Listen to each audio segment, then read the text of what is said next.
Cool. I'll probably hop out pretty quickly just because I have so much I got to do today.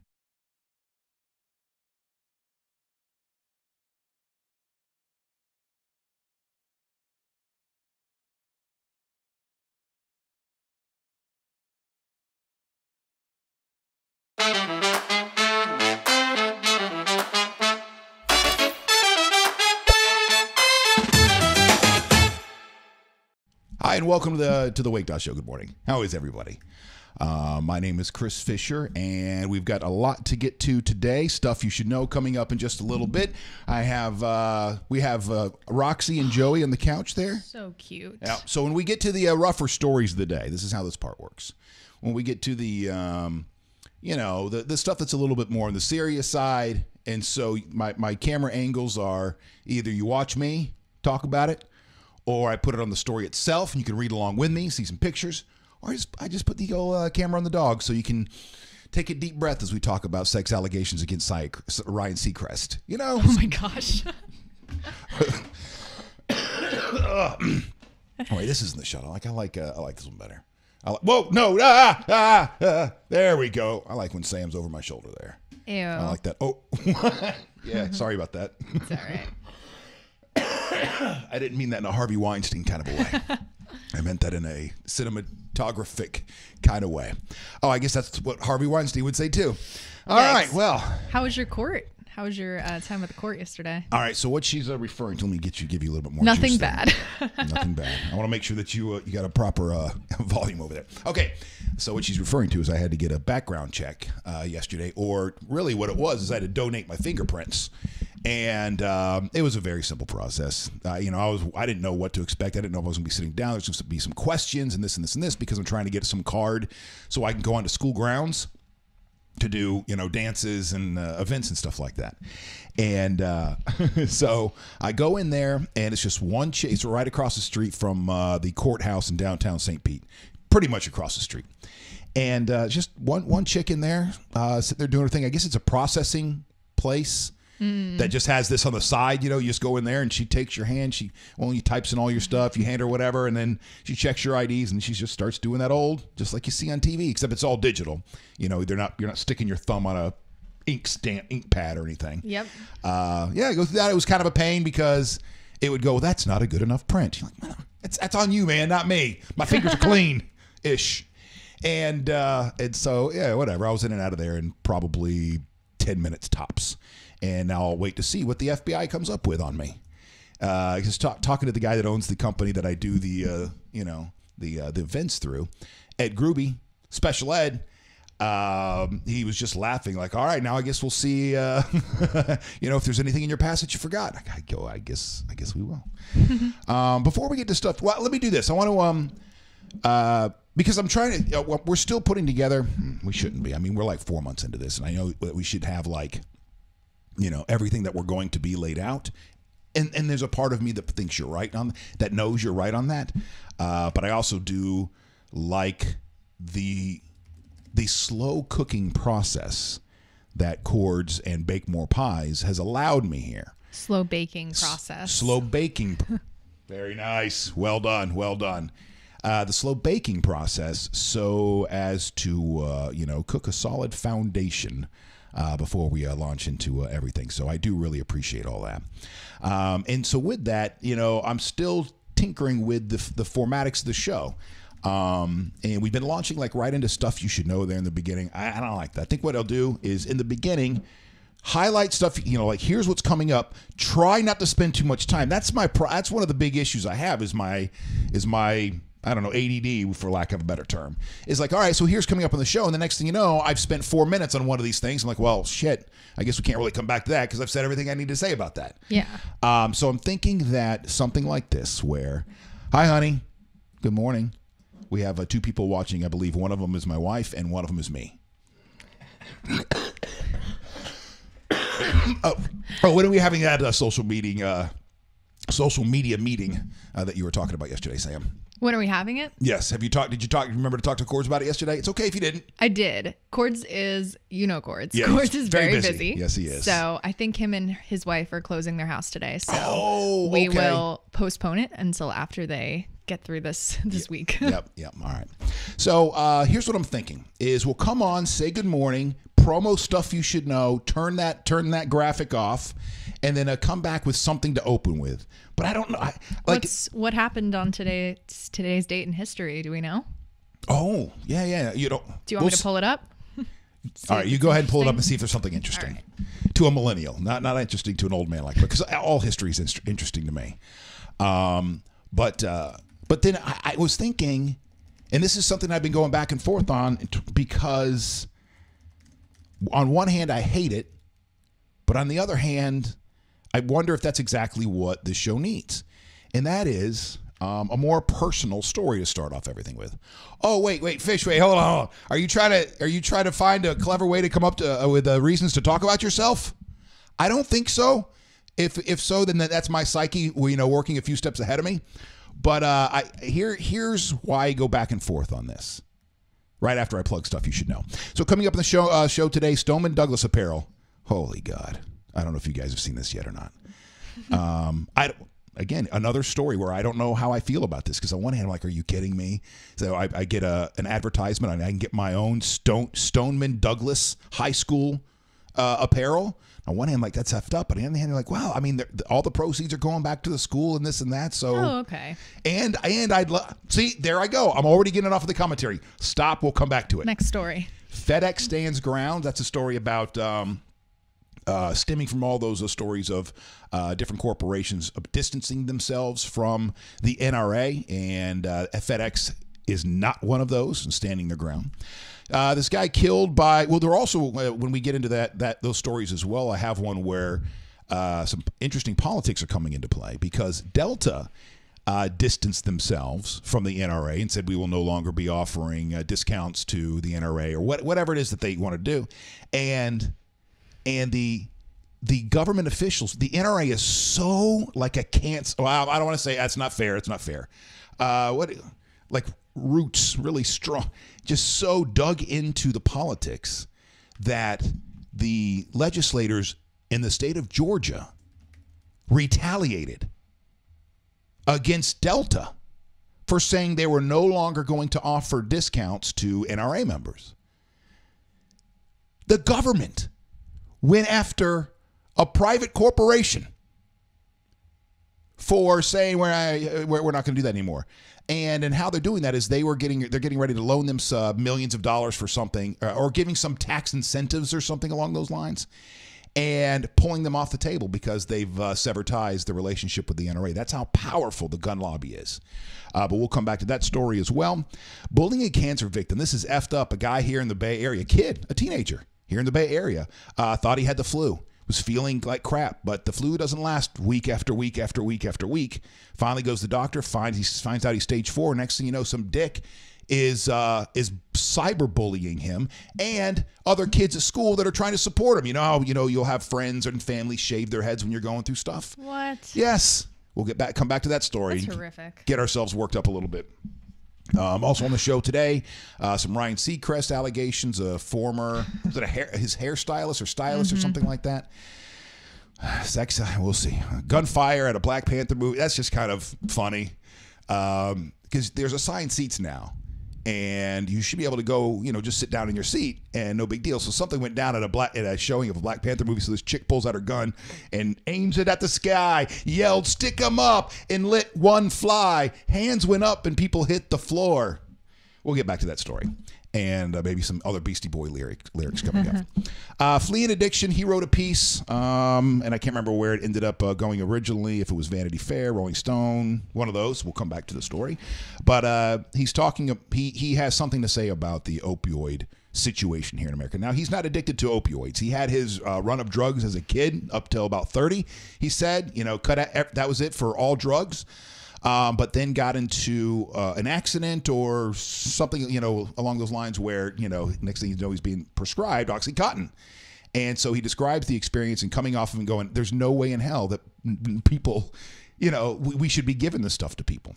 So we'll come back to that. And then Pat will end the show. And this is something that you and I have talked about a little bit. And Chris McCarty and I have talked about is that I want to do a better job of making sure that I have that positivity at the end of the show. A little bit more positive at the end of the show. So we got a local Pasco man who's going to inspire us all. Okay? See, now normally if I'm bringing up somebody out of the state of Florida, you're like, oh, God, here we go. And if it gets zeroed in on Pasco County, it's even going to be a worse story. Yeah. But this is a story of inspiration coming up at the end of the show, and I have a video for you, too. Great. Did you see the Girl Scout in the back seat singing about buying her Girl Scout cookies? Her dad's in the front seat? No, All but right, that cool. sounds great. Cool. It's gone viral, one of those kind of videos. I just bought my Girl Scout cookies, actually. I was super psyched. Oh, they were so good. Which ones? What kind do you get when you get... I love the Thin Mints, but I also love the Savannah Smiles, which are the lemon ones that have like the powdered sugar on them. Oh my goodness, They're so good. They are so good. Okay, I'm definitely with you on the Thin Mints, the Tagalongs. The Samoas are really good. The coconut ones. Oh wait, no, not the. Yeah, I'm not a big coconut one. I'm not a big coconut fan. Really? To each his own. Just not a big fan of the coconut. I'm not anti-coconut. I don't wish not for coconut. Yeah, I don't wish ill things on the coconut or anything in the coconut family. I'm just not a big fan of and I'll eat coconut here and there, but I don't want my shrimp. A lot of people do the coconut. Ooh, I don't like peanut butter, so I feel you. I actually hate peanut butter. It's my least favorite food. There we go. Yeah. There we go. Wow. I don't even know if I can work with you now. All right, bye everyone. Peanut butter is so amazing. It's one of my favorite things on the planet, and I would eat it every meal. I'd alternate. Ugh. I'd have peanut butter on at one meal, and then pepperoni at the next meal. I think I would just go back and no, I'd have to mix in cheese, pepperoni and cheese at one meal, and peanut butter and jelly at another. If I could alternate back and forth and live forever, that'd be live forever. That's heaven. That's heaven right there. All right, so before we get to stuff you should know, a little, kind of a personal thing. Not really, but it's not about me. I'm not talking about myself. This just comes from personal observation. Just talking with a buddy of mine yesterday. I'm not going to give out too many details about who he is, where he works, because the FBI is involved. Oh. But basically, there's a situation where a customer was not happy, and they're used to, in this particular industry, used to dealing with. Do you need me to unlock that, by the way? I do. Okay. Oh, that's our boy Chris McCarty right there. Messaging some music. I'm downstairs. Want me to come up? Hell yeah, man. Oh yeah, he is here. Hell yeah, come on up. How are ya? Yeah, come up. Now it's just Siri. Not doing a very good job today. Oh, look at the dogs. Yes! Exclamation point. Come on up! Exclamation point. So now it's unlocked for you. Perfect. You need to go to the dog camera right now. And we'll go to the dog camera. Oh, that was not on purpose. Oh. Oh, now I need to zoom in. Oh, they're so cute. Why are we getting ready to do a horrible story? Is that why we're zooming in? No, just because they look cute. Oh, they are. Too bad. We need more light. Less light on us and more light on them. I will happily put all the cameras on the dogs. Let's turn the lights onto them. All right. So I'd like to bring up a little something here. So I'm on talking with a buddy of mine, and I can't give you, like I said, I can't give you any details except for this, and that is an unhappy customer sent a threatening letter in that it was kind of rambling and then ended with something about God, something about God, and sometimes you're the victim, sometimes you're the suspect. Okay, so they had to make some phone calls and that. So we're having this conversation and talking about just how the times we lived in, how effed up they are. And he is. It's not like he works for the government or law enforcement or a place where you might. He's like in an industry where you go, what? So what the? But it's affecting everybody, right? So I'm in traffic this morning, driving in, and I'm listening to the country station. Don't you judge me, you sons of bitches! Don't you dare! And if you are going to judge me, then please blame my wife, who's watching right now, because she's the one that got me into country music. She actually just texted you. Uh-oh. Ironically. Coincidentally, I'm pretty sure. Unless she texts me about a country song. Then, so anyway, the song is, let me pull it up, because I pulled it up when I got in here. Do you know country? You into country at all? Not really. I mean, I don't hate it. I don't have an opinion really. Yeah. The song, and it's been out a couple years, is called Better Dig 2 by the band Perry, which is kind of a cool song. Well, it was kind of a cool song at one point because it kind of reminded me of songs that country music artists would have put out like 30, 40 years ago. But you don't see as many stories about, personal, well, I mean, they pop up here and there about personal revenge, going after an ex-lover and, running a truck. I believe Garth Brooks had a great song called Thunder Rolls. And the lightning strikes. But anyway, I'm listening to the lyrics and going, well, we're a violent culture. Now, by the way, I'm getting ready to go to these lyrics. I want to talk about it a little bit and just kind of start a discussion of something. I don't hate this song. I'm not saying it doesn't belong in the radio, but there are some truths to who we are when you look at what is popular in our culture. And we are some violent MFers. I'm not just talking about Americans, I'm talking about humans. These are the times that remind me that, man, we got to remember we're still very much ape. We're still very much ape. So in the song by the band Perry, Better Dig 2, which I'm listening to during morning drive coming in today, I told you on the day we wed, I was going to love you till I's dead. Made you wait till our wedding night. That's the first and the last time I wear white. Okay? All right. We were there. I told you my wedding day. I was going to love you till the day I died. I mean, we all did that on our wedding days. And then she made him wait for the, until the wedding night. So, and there you go. So if the ties that bind ever do come loose, tie them in a knot like a hangman's noose. Because I'll go to heaven or I'll go to hell before I'll see you with someone else. So, we established the tone of the song right here. You said you loved me. You said you loved me forever. And if you go back on that, I will kill us both. Coming up next on your number one country station. By the way, don't think this is commentary against the country station or this. This is about all of us. Okay? This is not a fringe song. I'm not doing what, a lot of commentators do on the internet, and you go find the stuff that can make you angry that are out there in the fringe. This is a fastball right down the middle of the plate. Is it about her killing him, though? I think it is about if he ends up cheating on her, that she will kill herself because she'd rather kill herself than see him with someone else. Well, let's delve back into the song and find out together. Let's dissect it. So if the ties that bind ever do come loose, tie them in a knot like a hangman's noose, because I'll go to heaven or I'll go to hell before I'll see you with someone else. Put me in the ground, put me 6 feet down. I'll let the stones say, here lies the girl whose only crutch was loving one man just a little too much. If you go before I do, I'm going to tell the grave digger that he better dig too. Okay. Now listen, I don't know this song that well. Like I said, I was hearing it this morning. So if this is a song about suicide, it's still, my commentary is still valid. Dark. Dark. It's still dark AF, and this is mainstream American music right here. Because, and the reason this is so interesting, this ends up on the radio because people can relate. People can relate getting to that place where they can't deal, and the only choices are out or whatever. Granted, now most people, it happens for like one flash of a moment in their brain and they've moved on to something else. But for others, if they can't get out of that darkness, it'll keep going. All right, Chris, you hop on the couch there, mister, and I grab a microphone here in a second because we're talking about music, we're talking about lyrics, we're talking about death, so this is right up your alley. Yeah. And plus, since Chris is coming to the room, of course, the puppy cam is now vacant. So now the puppy cam gets turned back over. Is the McCarty puppy cam. How you doing, by the way, man? Well, how are you? Good, sir. Thank you so much. Yeah, man. What brings you over to bake more pies today? Well, it's interesting. Well, I was going to do some music, but you were talking about death. So you know what today is? National Death Day? It's Ernest's birthday.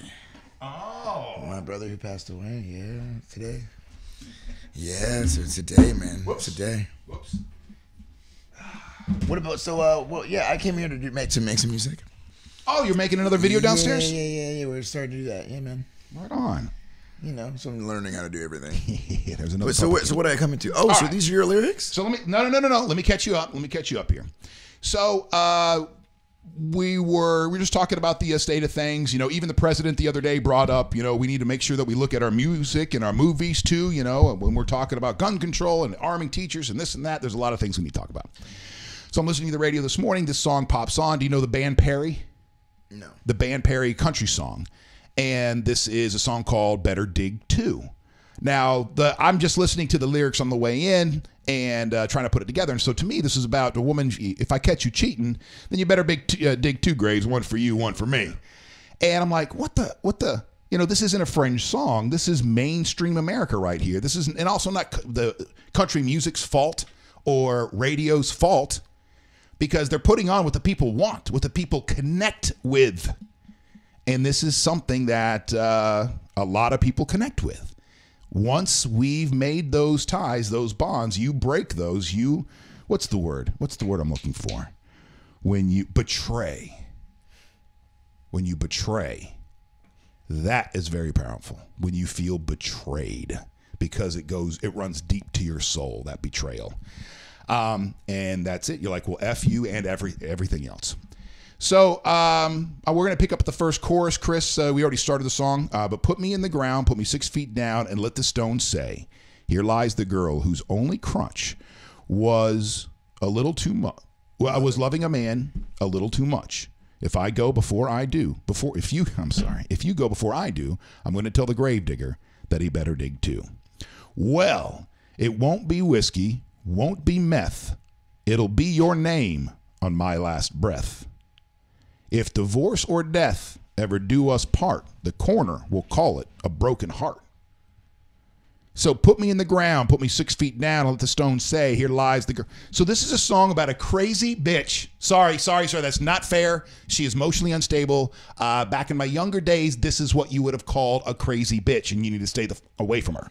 But now that I'm older, I'd see that she has mental issues. She becomes obsessed with one human being, thinking that's the only person for her, and she tricks him into marriage. And then once she gets in there, goes, by the way, you said forever.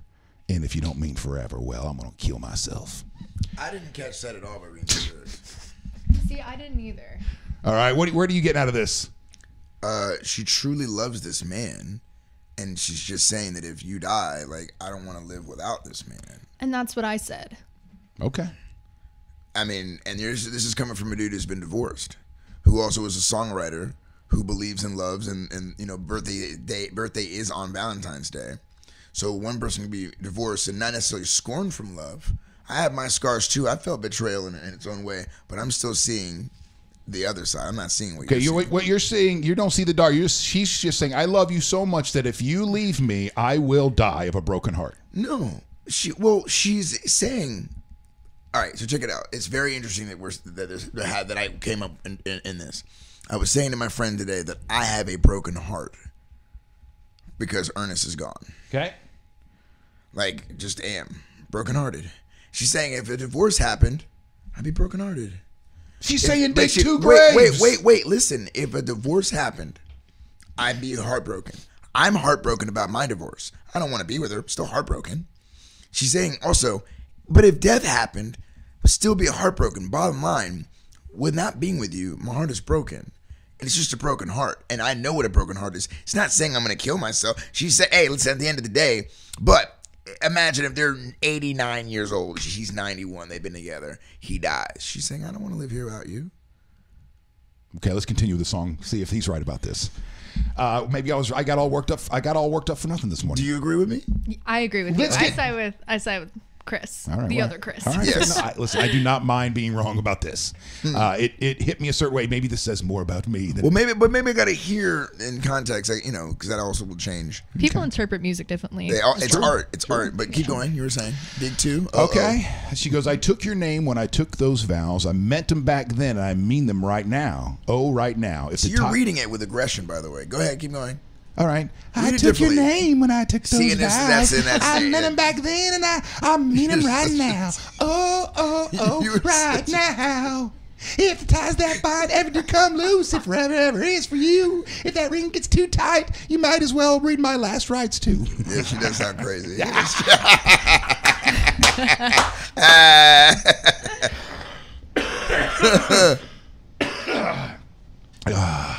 If I took your name when I took those vows, I meant them back then, I mean them right now. If the ties that bind do ever come loose, it forever ends for you. If that ring gets a little too tight, you might as well read me my last rites. And let the stone say, here lies the girl whose only crutch was loving one man just a little too much. If you go before I do, gonna tell the grave digger he better dig, heavy stone right next to mine. We'll be together till the end of time. Don't you go before I do. I'm going to tell the grave digger he better dig too. I told you on the day we wed I was going to love you till I was dead. Okay, all right, maybe it's not as violent, but she's effed up. She is crazy. She's crazy as hell. But isn't love crazy? I will tell you the truth. Touche. I would tell you, I wish Touche. that my ex would have loved me like that. Maybe we wouldn't be in this position. I would love for someone to want to be like, I love like true, not crazy, but true love. Like, I love you, man. And I wouldn't want to live without you. Like, check it out, man. When I pass away, a lot of people are gonna be sad. Are you gonna be sad? Yeah, I want to be sad. There you go. What's wrong with that? I don't want to do life without you either, And Chris. But if it comes down to it, I but- will. And I hear you. But that's what I'm saying. But I'm not. We ain't doing the nasty. I ain't like you like that, dude. But I'd be sad. Like, this lady's like, she's giving her life to. Come on, man. You got to keep believing in real. Why are you even married if you don't believe in real love like that? What are you talking about? I believe in No, you're His right. wife's watching. No, you're talking. Nah, You're talking tighten him about. up. You're right. I don't believe in that kind of love. I Okay, don't. I fair believe enough. I don't. Fair enough. That's that crazy ass shit. Like, I dated a woman who took me to the. Oh, now here we go. The scar. Let's bring it up. Took you to a woman. Hey, plenty of scars. But he's over it. Let's start. I'm not- Wait. Fine. Tell the story. So you dated this crazy lady. We can share stories I'm not of crazy. saying. I'm not saying. We she- should actually do that when they go back and forth on crazy lady stories. Well, for every crazy lady that you and I, or a story about a crazy lady you and I share, we have to share one about ourselves, or put on an ex-lady to share a crazy story about us. I like bringing the ex. That's fun. We could do that. Here we go. Anyways, girl, you were saying. So she kept telling me over and over and over again, I needed to see the notebook. I needed to see the notebook. All right, so we finally see the notebook. And at the end of this, I'm so agitated, so irritated. Because here's what I got out of the notebook, which is one of the biggest chick flicks of all time. I got that crazy, that beautiful, loving women are looking for somebody who will sit there and do build a house for them for the rest of their days, be obsessed with him, even though they don't give a shit about him, until they're ready to give a shit about him, and then they expect him to step in and just take care of everything. False. I haven't seen the Now, this Notebook is because really- it's too cheesy. This guy he's obsessed with this chick that doesn't want anything to do with him and builds her a house and all the shit because he knows one day he's going to be with her. Oh, that's romance. No, it's not. It's crazy AF. It is crazy. You know what? There's some truth that does mess up the women's psyche when they fall into that, because that does put a lot of pressure on us, and then they're waiting for us to fall. And I already felt like, build a house. Good luck at me being using a hammer and nails in my hand. You want me to build a house? I don't know. There's something to be said by that. That's not. I think what it is I didn't see the Notebook. I'm glad I didn't after you. is that to me, like I said, it registered as I need somebody who's obsessed with me and is willing to wait till the end of the time until my crazy ass comes around for it. Oh, So I'm wait, sorry. Do you agree with that? Is that what your take was on that? No, What was your take on the Notebook? I didn't see it because Oh. those movies are way too cheesy for me. And also, who builds houses by themselves? Exact crazy You people. get someone to do that. You know, maybe I shouldn't be angry because he's as crazy as she is. Yeah, Wait, but I don't know, man. that's just also not my style. And I'll tell you this, but it would be great. Do you guys remember being 13? You had a little crush on somebody, or and they're looking at you like maybe you're in 6th grade, like that love. You missed that. I wish that was. I don't know, man. Yeah, I remember being the crazy guy that would get obsessed with the other, the girls that never liked him. But it's a different time back in, what was it? What was that set back in the 20s, 1910? The Notebook? Yeah, something like I don't know. I mean, it's a different time, man. Now it's the different time argument on that one. Absolutely, It was. a different time. Are you crazy? Romance was way different than our romance. So we In think. 5th grade, I'm talking about, can't touch this. My little sister talking about, you can find me in the club, blah, blah, blah, blah. Like, she's in 5th grade singing that. Like, get out of my, it was a different time, dog. Yes. You're right. It was a different time, and there was a lot more. Like, for instance, I don't know if you ever saw that little article that they found. I don't know. They made a big deal out of it a couple years ago. and it was printed in a newspaper going back to like 1700 something, or and it was a farmer up in the Northeast somewhere who was ready for a bride. So he put an ad in for a bride. He's like, "Hi, this is what I own. This is how many head of cattle I have." Why did I hear this? I think I did. Yeah, cause it was one of those things that was, went viral and everybody was talking about for a minute. So, and I have this and this and this. So, do you want to come and fill this, niche, basically? Right. You're right. It was a very different time. I need someone to. I'm tired of banging the cattle. So, will somebody marry me? I think. But you know what, man? I feel like we get older and we just know we know what we want. And that dude just knows what he wants. It's isn't it not some type of no? But you're talking about this love thing, this love that turns into. And what I'm saying is, it would be nice if that was. I wish it was like that. That's all I'm saying. I know it's not. I'm divorced. I know it's not. You know what I mean? But I wish. And I do believe that there are people who do still believe in that, and you run into them, you might make it all cool, because I run into some really lovely ladies, and I'm running into some witches. Oh, wait, hold on. If I click, I'm sorry, I wasn't paying attention to you, Chris.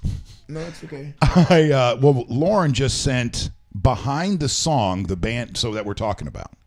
Yeah. If I click on it here, it's not going to ruin anything I got going on, right? Okay, good. No. Wait. Oh shit. No, we're good. We're good. What? So the song we were just talking about, she found behind the song, the boldest step forward is the right step forward. So, all right, let's go. Oh, and explain what it's about? I guess. Come on, Lauren. Yeah, let's see here. Let's see what you have here. I can't pull this up. After the success, so there was a lot of words and phrases there that really stood out to us and made it different in our eyes. Says Kimberly's brother Reed, describing to radio.com what intrigued them about Better Dig 2.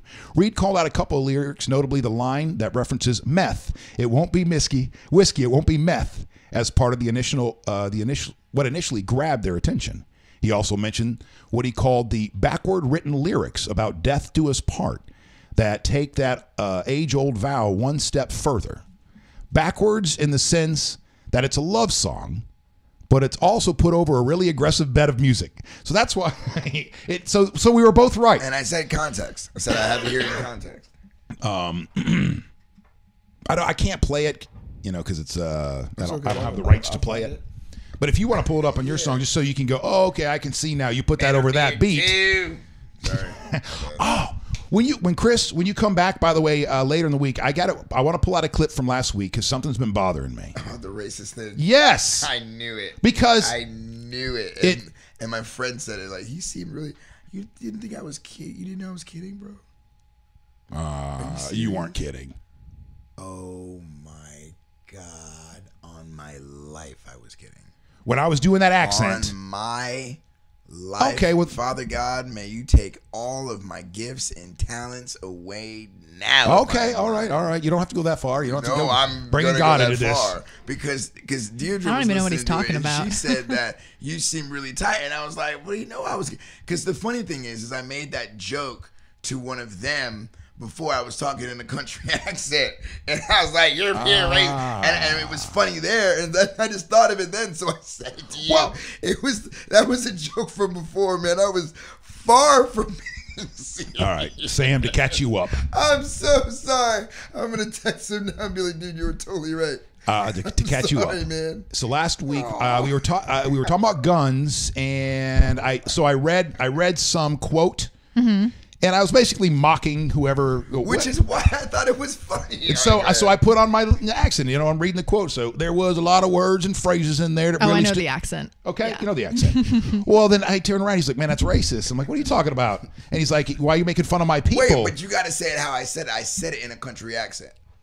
So I'm like, hey, man, I just want to say that I find that racist against black people. Like. And so I was like, what? I'm like, no, I was doing an accent of where I came. He goes, no, you're making fun of my people. It's like, what? Right. Are you kidding me? That sounds not. But it's like, dude, black people don't talk. Okay, no, buddy. Right. Like, being funny. And that's what I think is funny about it. I'm just a weirdo, dude. I thought it was funny. All right. I didn't know you were joking around. I know. All right, now we don't have to talk about it now that I know you were joking around back then. It's my bad. You know that I kid all the time, dude. Well, you know this. I mean, come on. I know, but I could be in a fight with a girl and start making jokes, and I can't help it. I just come on, man. I know, but I thought. I apologize. I thought that's been bothering you for a minute. I thought you thought I was putting on, some stereotypical, and then I was like, man, is my country accent, my Ocoee accent that bad? Okay, so so let me explain in my head where it's funny. If you're a white person making fun of a country accent, we thinking of white, like, it's funny if a black guy says you're being racist against black people. It's like, it's just weird. How could you be? And it's just off. I think it's funny. Good. Maybe there's some other black people out there that think it's funny too. I don't know. I just thought it was funny. My bad. My bad. I think I'm funnier than I am. I'm laughing at that too. I'm finding all kinds of issues where there's no issues, including this song here. So they go on to say, Better Dig 2 is kind of like the ultimate commitment song, which, Chris, I think you were saying. Kimberly explained, anybody who has experienced true, committed, and somewhat crazy love. Okay, now I'm a little bit right again. For someone else, you say, I would die if something ever happened to you. This particular character in our song just will not live life without her significant other. So I guess you guys were more right about it. But they did put it over to aggressive music like they said. So you could take it away like, don't leave me or I'm going to kill myself, which is crazy AF. And for people to get like that, they said, well, no, that's the true love that, Chris is talking about that right now. No, that's the true love I wish was really out there. I don't think it is. But that's why it sells, because it's a fantasy, right? And those are the feelings we get when we're 13. And don't we always try to return to innocence? Aren't we always trying to do that? Well, I don't know. Some people are to some degree. You know what I mean? And that's what the funny thing. I'm like, yeah, that 13-year-old like holding hands and just being. Yeah, well, people need to grow the up and quit trying to hold on to 13-year-old love. Sorry. They're just making money off of it and touching people's emotions. You're right. Look, if it's all good, it's all right. I want to hear the music I want to hear what you're talking, the aggression. That's really what's going on here. Yeah, pull it up so you can listen to it for yourself. But, I'm thinking about some of the older songs like that. And I can't remember the names of them off the top of my head, but those older songs, that's fine. I don't care. As long as I just don't want to play it over the cast straight up because I don't want to get any. Oh, boo, phone died. Shocking. Wow, that's weird. That's the universe saying that's not the important part of it. You're missing the important part. So, because I remember in Thunder Rolls, there's a line there that I don't think made the radio, but he would sing in concert. The thunder rolls and the lightning strikes was a song about him coming home and smelling like another woman, or I don't remember all the lyrics and whatnot. And then she goes out. And I want to say she ran him over with his truck, if I remember the song correctly. You go back farther than that. What is the something Joe? Don't go. Is a story about somebody named Joe. Don't go shooting that woman or put your gun down or. Hey Joe, what you gonna do with that gun in your hand? That's the one, right? Yeah. All right. So, shoot my old lady. I got to mess around with another man. Right. So there's plenty of songs in the history of country music. I'm sure of all music where somebody is cheating on somebody else and they go grab their rifle or they go run over with a truck. Where this conversation is different. It's just the times we live in now, because people seem to be living out these songs that they wrote.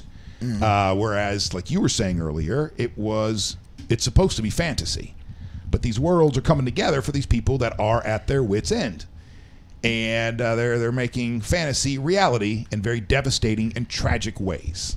And so that's where my head was this morning, because I also, and this is something you missed too before we got into this, right. I had just had a conversation with a buddy of mine who they were on lockdown and got the FBI involved because of a threat that came through. Well, a veiled.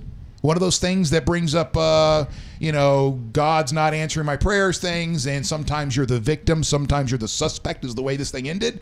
So now he's going this, and I can't give out any details, and I don't want to. But the industry he works in, if I told you, you'd be like, what? How did that kind of violence make it into that part of the world? Because it's everywhere. And my point was, it's even in the most mainstream of mainstream songs. And this is a woman letting a man know.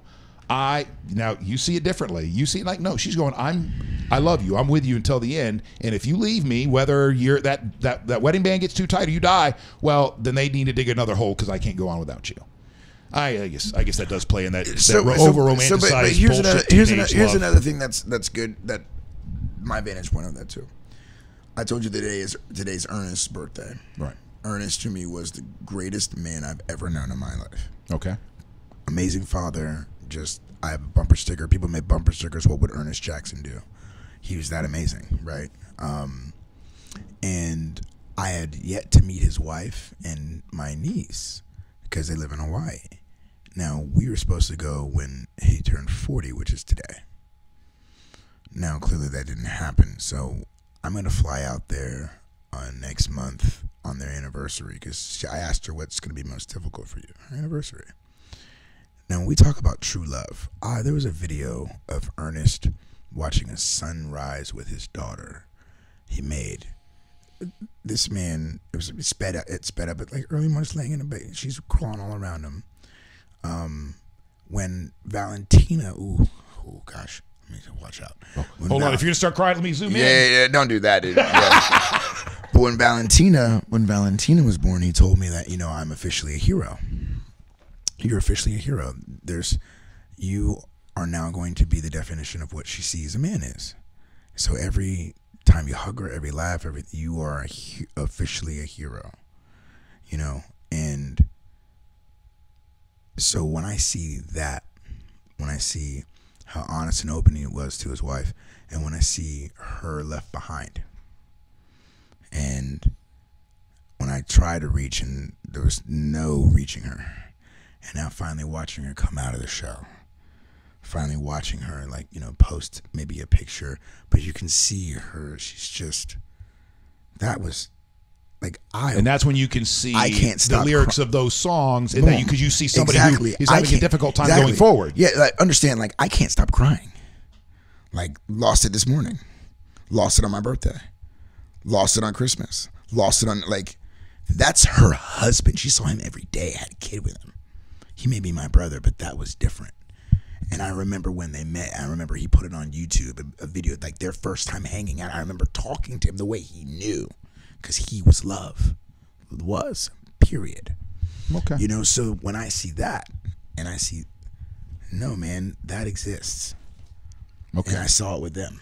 And you're right, because they go, because he also was in the middle of building their house. All right. I guess I just don't know love that way. But you do now. Since I was a child. Since I was you do now. No, because by this conversation we just had, you felt it. She felt it. Everyone listening felt it. Yeah, it's something that went away somewhere in my 20s. And I'm not denying that. And I won't say it's because I grew up and if you're still there, you're not growing. No, it may very well be because I hardened my heart. So many other people do. Yes. Maybe, because I didn't want to feel that pain, that shit that comes along with it when the other person doesn't feel the same way. So there's just a hardening that happens. Yes. And so maybe the love. But this is where I disagree. I don't want to do life without my wife. I was just about to say, dude, it would destroy me. I watched you crying when we were writing that song. I watched you. So it's I'm sorry I call bullshit. I don't believe anything you're saying right now. Okay, no. I believe you're saying that you were hardened. I believed all of that. I don't believe that you don't believe in that love. You wrote on the anniversary you're supposed to just write. You wrote a song and then performed it and sang it and cried while you were doing it. I'm not saying I don't believe in love. That's like building a house. But this better dig too, I can't do. Listen, all right. I will say that that's what I have in my head. Mm-hmm. Is that it's not that I can't do life without Lauren. I don't want to. Of course. I don't want to. Right. She does question whether I can do life without her. Don't they all? And they're right about that. They're right about that. Dude, me and you with that. Oh my God, no foundation? Oh, we can just be anywhere, bro. So, but yeah, you don't want. I get it. We all understand what life really. We don't need. When you need someone, that's when the relationship gets messed up. When you feel like you need them, no. But I understand it nice in the story, in the fantasy. It's valiant to say, I need you and I'm nothing without you. But we all know that's not the case. Right. Okay. Hey, before we move on, millennial, because how long have you and your boyfriend been together? Whoops. There we go. Year and a half? Yeah. So what do you think of the conversation? I'm not trying to, start any fights in your own relationship, but what do you think about the conversation Chris and I just had about love? I mean, I'm in my 20s and I still agree with Chris on that feeling. But, we met in college and then we both graduated, and now it's to the point where we are transitioning into full-time jobs and stuff. So I think that definitely tests your relationship for sure. Of course. And I think that you have to have that type of love and Not dedication. The to better each dig other. to love. Not. Yeah, but you're putting it towards like a more malicious turn on that. Yeah, there's a level of Tell the grave digger cray. to dig a second one. Wait, but okay. And again, like you gotta. Okay, how about? I guess here's how I would argue How against many me. people do you know that have lost their mate? A couple. And those people, how did they react? Oh, it afterwards? sucked. Yeah, it was Right. horrendous. And did part of them die when that person died? Yes. So you better dig too. Okay. All right. I'm just taking, here's how I'd argue against me. I'm taking this too literal. I got to remember that it's a song. That's a hook in a it's song. for And they're trying to explain just how much I love. No, you're not going to literally going to have to dig a second hole if you leave me. But that's the way it'll feel during that. I'll tell you this. And I thought this the other day, if something, God forbid, happened to my children, I would be gone. You think I'm going to be here when they're not here after the love I've seen and nothing else? Bye. I hope you guys all understand. You're saying if there was something tragic that happened to your children, then I bet me and the other friends in your life better dig 3. No, better be there to make sure that you're not trying to. Oh, no. Better dig 3. Huh, okay. And I know many other parents who think the exact same way. I'm not trying to live this life without my babies. You're crazy. I know something happened. I've watched them. I'm like, man, now that I have kids, I'm like, oh, that's so amazing how they did that. That's amazing how they, how about this? I can show you a picture. Well, I can't now, but this morning, I go to bed, wake up. I got one kid right underneath my back. I got another kid right on top of me here. And I got a baby kitten on top of me here. And you're in heaven. I'm in heaven. And I'm like, this moment, they like save their daddy. Because I'm like sad about, and it's like the day I wake up and there's this love all around me. And now I ask yourself, if that wasn't there, Right. what do I have? There's still a lot of love around. Well, the answer to that question, of course, Chris, and this is there any love everywhere around you? And let me say this to you. You can't get another Joey, can't get another Rox, you can get another dog. And they'll love you and be, you can't get another Johnny. You can't get another Valentina. You can't get another Chris. Can't get any of us. Just one of you. And if I'm tied to just you, and I love you, and I bound myself to you, and I said I'm gonna do and devote my life. That's why you got to diversify your love. I'm just saying. And if I'm gonna do this, and then you go. Yeah, but even my boyfriend Daniel and I were talking about this with the shooting happening, and we went on a walk and we were talking to each other about just unforeseeable circumstances, because there are circumstances that... Would you date somebody else if I died? No, not even that, good. but just like something unforeseeable, like wrong time, wrong place, something happens, like that's something that would definitely that would crush us. Yeah. Like that's what, and I feel Yeah. what you're Agree. saying, because that's something like you don't know, like that's why you don't know when they, like if that's the last time you're ever going to see them. Yeah. And that like just that feeling, thinking about that like possibility, that's when you know. On a motorcycle, man.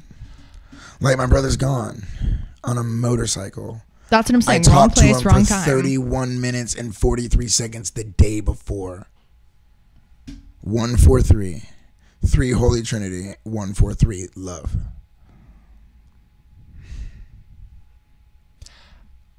But it's okay if you don't. If you don't feel that. No, I same do way. feel that. Like, I would you be feel like. Listen, I'm a guy who the last 2 days have been contemplating suicide for no reason whatsoever. Right. Just because shit goes crazy in my head, and I'm going, I can't do this, and I can't even perform simple tasks. So why even stick around? Because I am the stupidest person on the planet.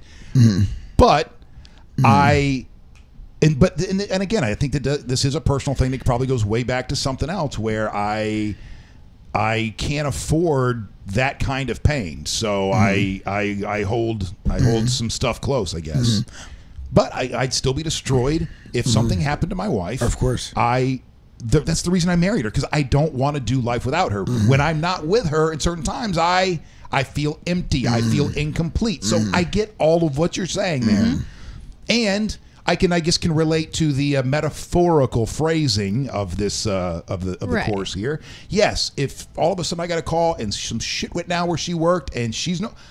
Yeah, I'm not doing the show for a little while. I'm not coming in going, let me distract you and you're right. You know, it is going to be devastating, and I'm going to go. There'll be those thoughts going, F it, I'm out too. Right, but I'm not going to. Right. I would not, or at least I would fight against it. And I tell you, like, there's a part of me that would say I'd fight and stay too. I'm just saying. It'd be difficult. I know me. And I know what goes on up here. And I know how calming that I feel that they saved my life. Okay. Like, that's how I've in my head, I'm thinking these kids are the reason I'm even created. Whoa, I thought it was for music. No, I'm supposed to be their dad. Because those kids are going to shock the world. Oh, you saw them. They're amazing. Like, oh my God, thank you, God. I know. So if that has something happen to them, like, nah, I'm good. All right. Well, if I'm supposed to heal people and make people happy and smile, how am I supposed to make them happy and smile? No. Oh. So at the end of the day, we're here and happy and good. But I just feel like I've seen you care so much when, remember, you were taking me to the America's Got Talent, and we missed a turn.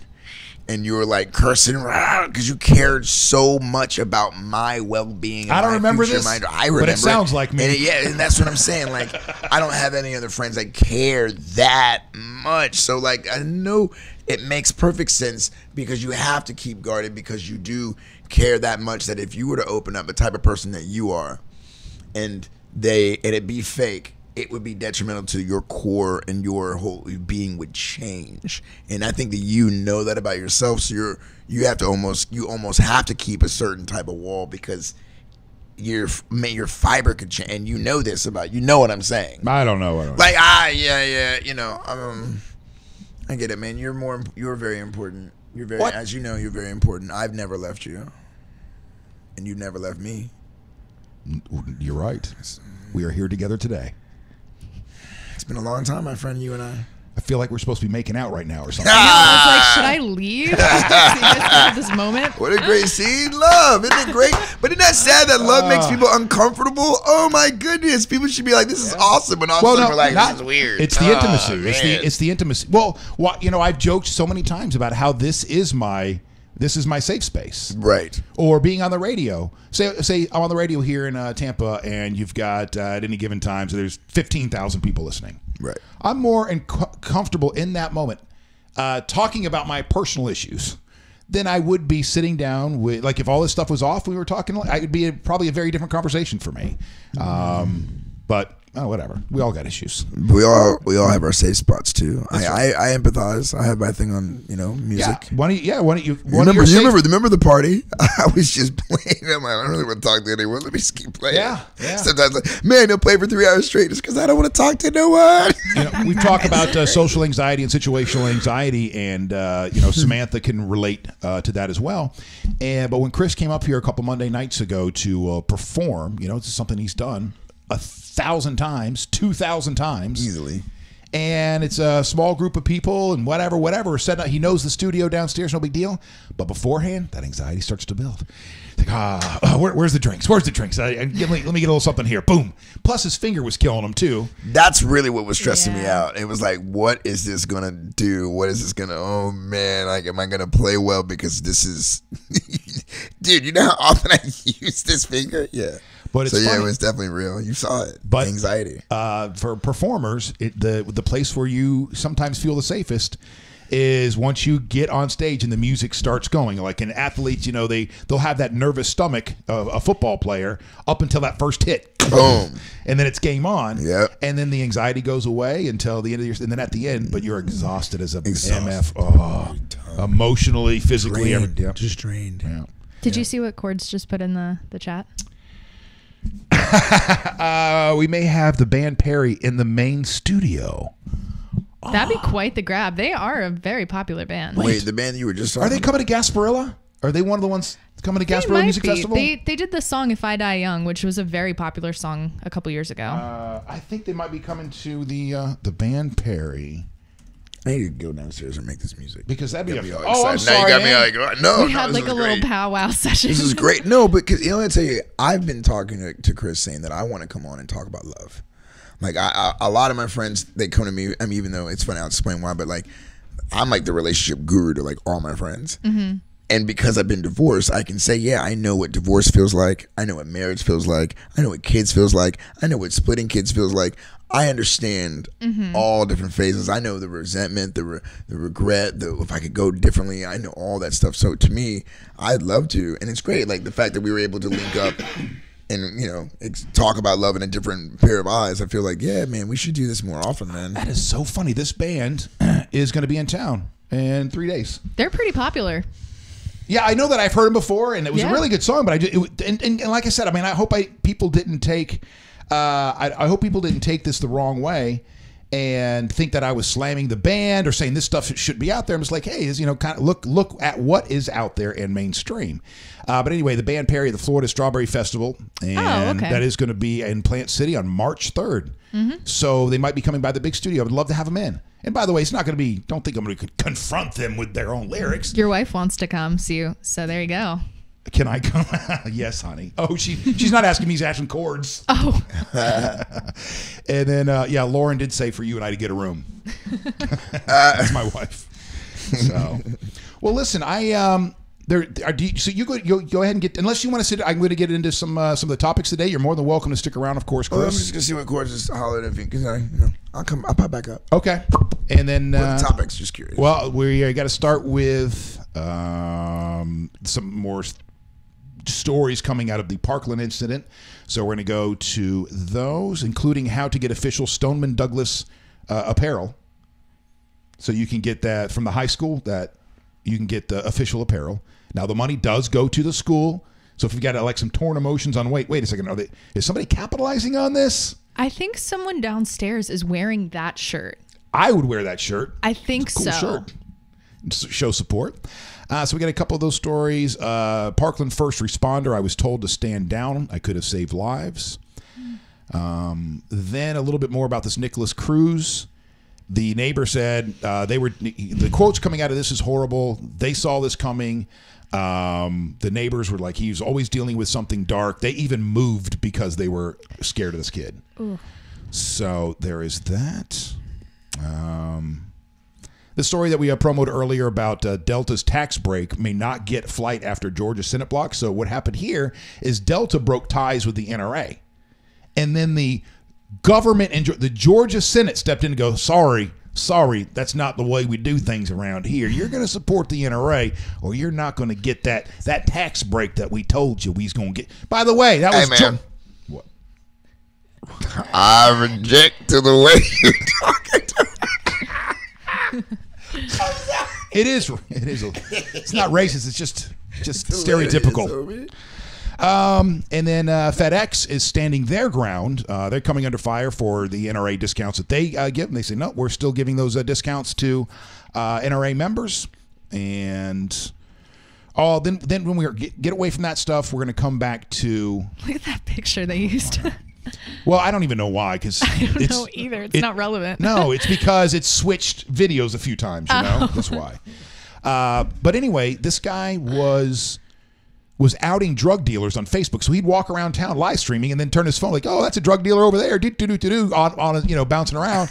Next thing you know, he's live streaming and a guy comes up and kills him. Well, there's that story. I should have been laughing at that. I apologize. All right, there's a story here in the Bay Area where a Tampa teen thought he had the flu, discovers he's battling stage 4 cancer, right? This is a horrible That's horrific. Right? Well, this almost isn't going to make it into the news today because this is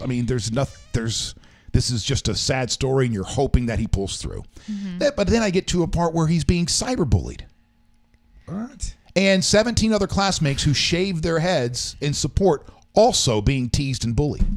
One guy posted on his page that he deserved the cancer. Yeah, dude, this is where we are so effed up. Like that makes sense for you to write when someone is dying that you say they deserve. Be very mindful. See, the way and this is how messed up my brain goes. when I hear stuff like that, I think, you know what, your kid's gonna end up with cancer, and then we'll see what happens to you. Like, there's a be careful what you say, man. Like, I think like that. A lot of people do. Back away from that kid. You know, That's dark. You remember Seth? You know, of course, from my old show. Well, he's the executive producer of Drew Garabo Live here in Tampa at 102.5 The Bone. And a guy called into their show. I didn't hear this originally. I heard when the guy called back and they were replaying it. But a guy called in to tee off on the host, which is Drew Garabo, and said something to the effect, I hope your kid gets cancer or something along those lines. Talking to Drew. That's effed up to say to a father, to say to a parent. Well, it's effed up to even think that about a child, hurting a child. I don't remember the details, but the guy ended up calling back into the show a year later or two, whatever it was, to apologize, to take it back, because either he or his kid ended up with cancer. Oh my gosh. And so, and I can't remember the exact details. What did I just say? Oh, boy knows a couple things, don't I? Of course, honey, you can come if the band Perry comes by. They seem very talented. I'm sorry for speaking disparagingly about their lyrics, but I don't think it was their lyrics the way they were speaking of the song, though, right? Seemed like somebody else wrote it. Well, there are 3 people who wrote it at the end. I was paying attention. Oh, okay. I don't know what their names are, but there were 2 boys and 2 women. 2 men and a female who wrote that song. Okay. And then thanks, Chris. Log that. Thank you.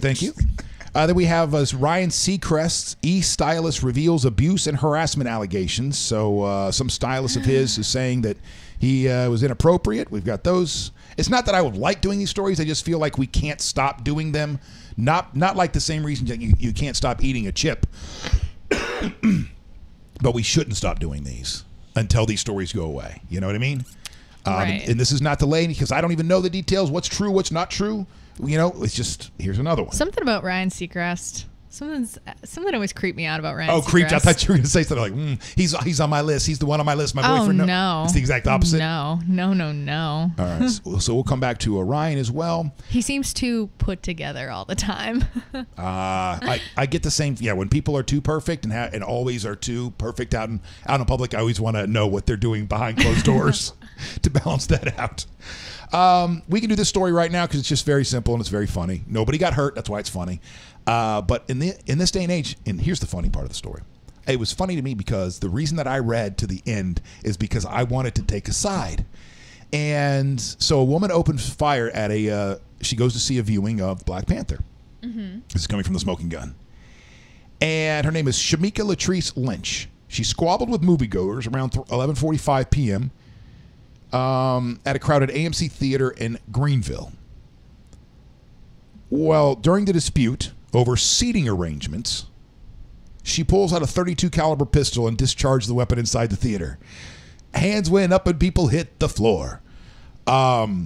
Lynch, seen above, fired 1 round into the theater ceiling. Then the police came. She was arrested, all that good stuff. But the reason I read this article and kept going, not because just some random person fired off a shot in a movie theater, because I wanted to know whether or not the person that's sitting in the seat was in the wrong seat.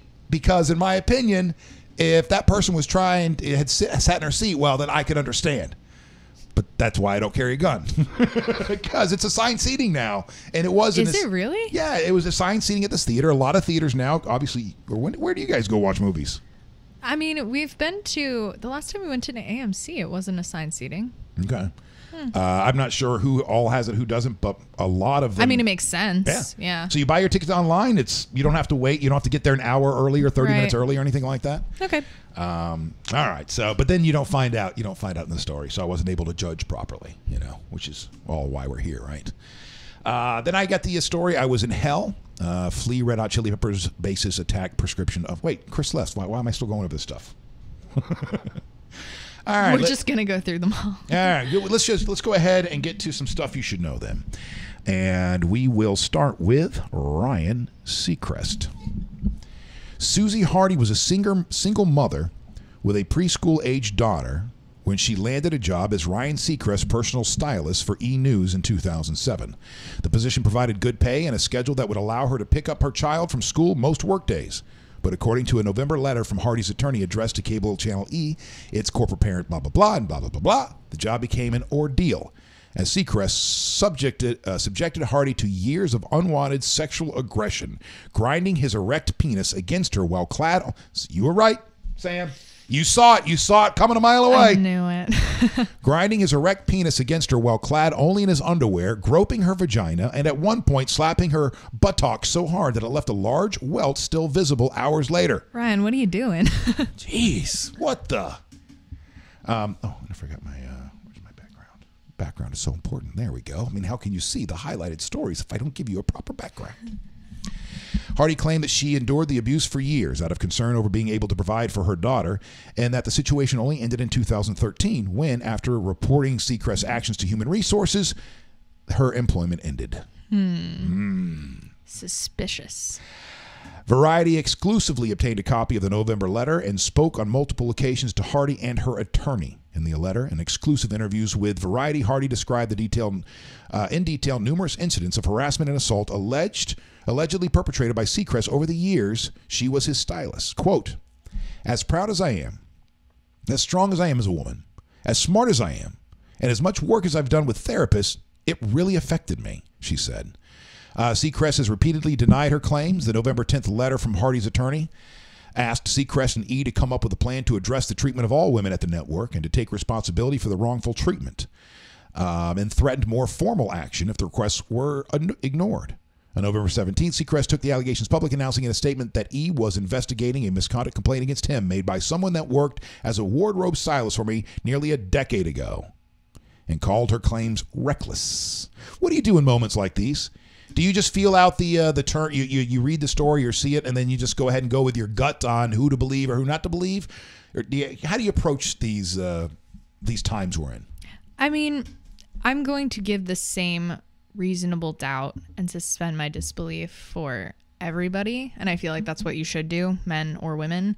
I've always felt that Ryan Seacrest was a little creepy, but that's just me like watching him and thinking that he's a little too perfect. But that doesn't mean that this is true. So publicly, you're gonna play the middle of the road and go however this, whatever the evidence. I do that for anybody. But personally, behind the scenes, you'd be like, I so see this. I mean, yeah, I hope that it's not true because that's kind of horrific. Yeah. So, I mean, if it is, then I could see it happening. But if not, then like, I'm not going to throw this guy under the bus. Not yet. Ryan and I aren't friends and we don't know each other, but I'm not going to throw him under the bus. Fair enough. My wife says Tyrone and Pinellas Park are assigned seating, but Sundial is not. So that's Pinellas County. That's our side. Oh, okay. I see my old buddy Jesse Cage is watching. Hi, Jesse. How are you? I miss you. When are you coming on the show? I texted him a few times, and he has not responded about when he's going to come on the show. We're on it every day now from 11-ish, to about 12:30-ish. And I'd love to have you on via Skype or Facebook. And I miss you. Get a room. All right. Enough about Ryan Seacrest. I don't want to spend too much time on the horrible events of 18 days ago or however long it's been now. Wait, this is Colorado. Hold on. Okay. So a viral post about a resource officer stopping a gunman before Colorado school is Oh. But here's what's happening. This what she's seeing right now, I'll put it up for you guys, is this right here. This past Friday at Arapahoe, Colorado high school shooter came to a school armed to kill many. He ended up the only one dead. An armed school resource officer confronted him. Bet you didn't read about that in the mainstream media. Guns save lives. And so people are posting this more and more and more as proof that the gun control debate is not a real debate. It is really just a certain group of people who are trying to force their agenda and using school shootings as opportunities to force their agenda. While at the same time, the equal and opposite of those people that they fear, and the other side of the gun debate, do stuff like this. They can't wait to forward bullshit memes like this around the internet.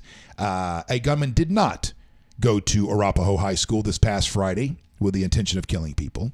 According to a post that's been circulating on Facebook for a while, the shooter was the only one dead after an armed school resource officer confronted him. The post has been recirculating following a deadly school shooting in Parkland, Florida, February 14th, 2018, which has spurred a bigger national conversation about arming teachers and about gun control. There was not a school shooting incident in Arapahoe recently, nor on December 11th, 2015. There was one there, December 13th, 2013, in which a shooter, an 18-year-old senior and debate club member, did shoot another student who died several days later. The gunman also attempted to start a fire in the school and eventually shot himself in the head. According to the fact-checker website, Snopes.com, a school custodian saw the school shooter and alerted security personnel. Those security professionals were joined by a deputy, but none shot the gunman. They did help minimize casualties by directing civilians at the scene and racing to confront the shooter. So this is the shooting that happened back in 2000. Right, but every time something like this happens, the shooting happens, then they start circulating this again, going, whoa, so everybody's talking about guns, everybody's talking about taking away people's guns and not arming people. Well, look what happened last Friday. Somebody who was armed stopped somebody like this. And it's not true. Which brings us to our next story coming out of Parkland. How to get your official Stoneman Douglas MSDS Strong shirts, hats, and apparel. I had very mixed emotions when I first saw this morning. On one hand, I'm like, what? But on the other hand, I'm like, I want one of these. I get it. I get it. I think I do want to stand with those kids. They are, this horrible tragedy have catapulted them into the spotlight. It is very fascinating to watch the conversation happening in America right now. I know a lot of the conversation is still the same old conversation that we have after every single one of these, but those conversations are out here on the fringes, and they're in the meat. In the middle of everything is some real conversation happening about what do we do? What do we do about these mass shootings? Guns we got to talk about. Mental health we got to talk about. The school safety we got to talk about. There's a lot of things that we have to talk about. I don't have a problem with them doing this because did you ever see that scandal that happened with the Kent State shooting where I think it was H&M sold that merchandise that said Kent State and it had like bullet holes in it? Did you ever see that? No. That was a huge thing, but was this something that was in recent years? Or right after the Kent State? It was fair. I mean, it wasn't recent, but it was. I remember hearing about it. Like I know. Okay, I know but not back in the '60s, right after the Kent State. No. Whenever that took place. No, it said Kent State on it, and it had literal bloody bullet holes in the merchandise. And this was not something that school was selling. It was something that the fashion distributor was selling. So. That's way extreme. You can, yeah. That was 1970, the Kent State shooting. Yeah, I think if you Google Kent State hoodie or something, then it'll come up. I did something as stupid. Kent State hoodie that I got a lot of flack for. Urban Outfitters, that's what it was. Urban Outfitters did it. Right. And I thought I was being so cool. I was thinking, oh, geez. I was thinking I was being so controversial. Look at that. See, that is something that I have an issue with. I do not have an issue with the school selling merchandise to go back to the victims. Damn. This is something completely uncalled for. Who approved that? Yeah. And sometimes I wonder if they do stuff like that just to put themselves back in the news, you know? Well, I studied public relations, and I can tell you that they do. They do exactly that. That's so sad. Welcome to America. Capitalism, number one God. Capitalism, number one God. Do whatever you want. Make as much money as you want. Exploit the resources of your environment. Exploit the people. Exploit the news stories. Exploit everything you can for capital gain. It makes the world go round, they say.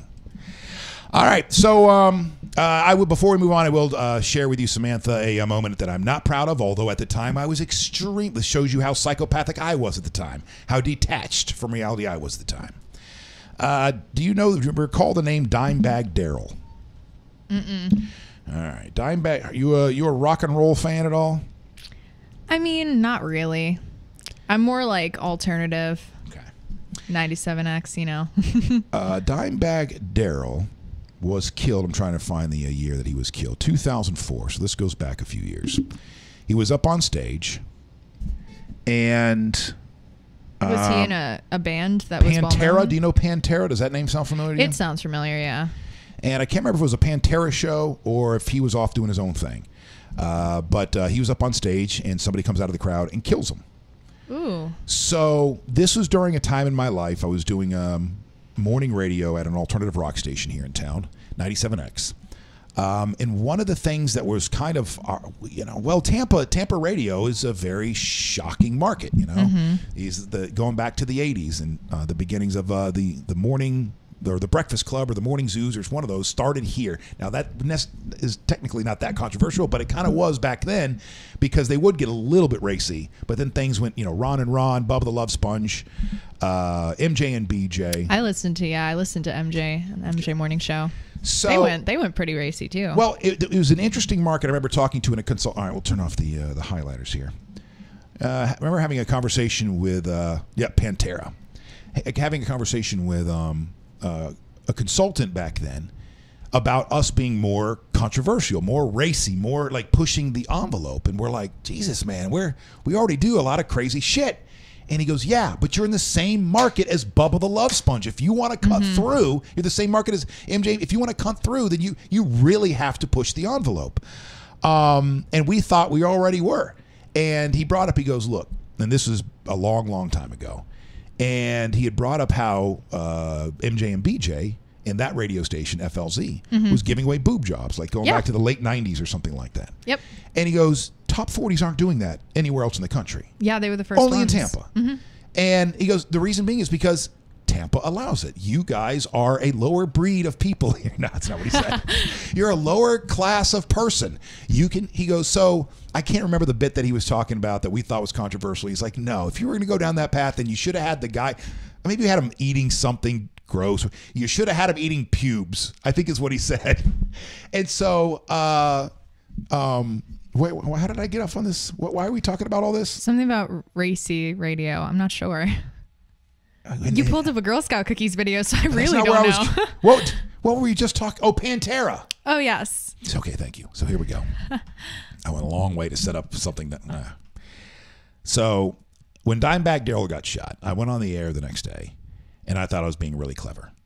And I actually even submitted this T-shirt idea to tshirthell.com. Are you familiar with T-shirt Hell? I am not. Okay. Well, I wish I was. Pull it up real quick. Okay. Or maybe I should, and we'll show. You pull it up. I'll pull it up because I'll be able to put it up on the big screen there. And I haven't gone to this site in years. Sounds like a very reputable source. Well, it's one of those where you would find that Kent State shirt you're talking about. T-shirt. Oh, wow, look at them. Yeah, so here's the front of their site there, where all bad shirts go. T-shirt Hell, where all bad shirts go. Shittles. That's funny. So I even submitted my idea here. Now, I don't know if by the way, this is a site of nothing but things that are just supposed to be offensive or at minimum politically incorrect. Like, I don't know why. This is hilarious to me. The Star Trek one with the Star Wars is just like sad. To have, to say Bob Marley, but because that is just like blatantly, well, not blatantly, but kind of just racist. I think the undertone is racism because that's not Bob Marley at all. That's Jimi Hendrix. And would you say which one is what? The Star Trek one where it's just the Star Wars characters on it. So they're doing the same thing there. They're just showing they're just trying to get people worked up out in public. Make America Great Again. Let's click on this one, or maybe we shouldn't. Make America Great Again. So tie up all the white people. All right. So here's what I did. I submitted to tshirthell.com a t-shirt that said I went to see Dimebag Darrell and all I got was blood on this t-shirt with bullet holes and red paint, red ink. Oh, no. Well, this was in a time that I would go to bed at night, and this is all that's in your head was trying to be, how do you cut through? How are you more shocking than Bub without losing? Yeah. I didn't realize it. People over the years would go, oh, you're a shock jock. I go, no. I'm not a shock jock at all. That's Howard Stern. And it wasn't until after I left radio and years of reflecting, looking back on what I had done, that I went, oh, shit. I was a shock jock. I just wasn't as shocking as Bubba or Howard, although you probably could pull out a couple of bits that we did, and and we could have a discussion about that.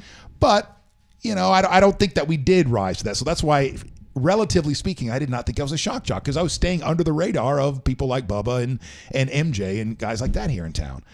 But I definitely was in a place where every time something would happen, the most inappropriate thing you could think of in the moment would come to my head, would be the first thing that came to my mind. I remember even before then, because this. I'm not blaming this on 97X, by the way. I'm not blaming on that one consultant. This started earlier, before I got to Tampa, because I remember when Lady Di passed away. When she died, I was in Miami, and the person that I was dating at the time was a DJ down there, and she was up in the booth, and she heard the information. She leaned down, she's up there going, yeah, put your hands in there. One of those kind of nights. Hey, what's a T-shirt, blue? And she leans down, with this look on her face, and goes, Lady Di's dead. She just got killed in a car wreck. And the first thing it didn't even skip a beat. I looked her right in the eyes as soon as and I go, do you know what she and Versace have in common? They're both dead. Like, I thought that was funny.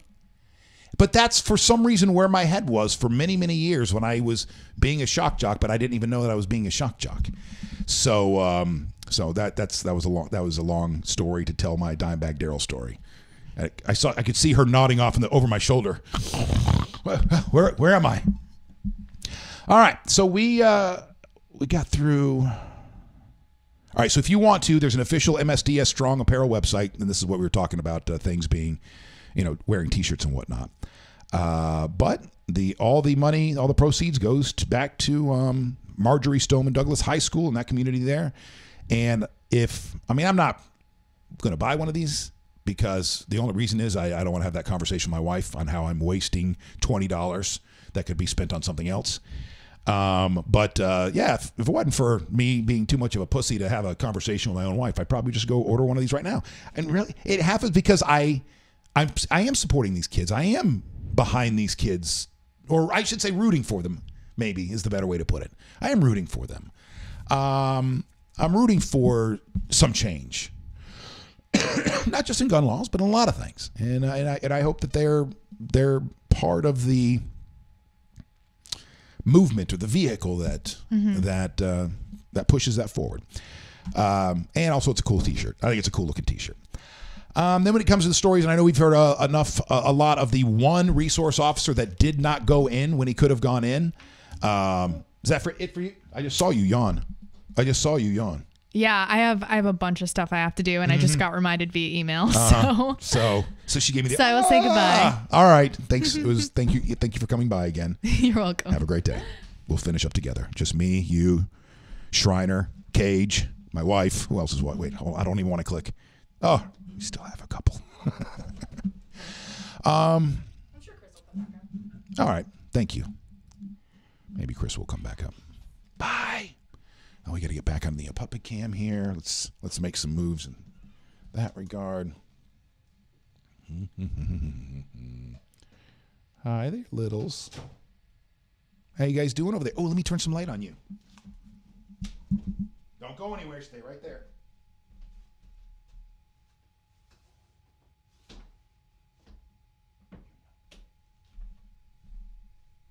So I just want to get some light on you guys, that's all. Wilson, no, Joey, stay. Where are you going? What are you doing, buddy?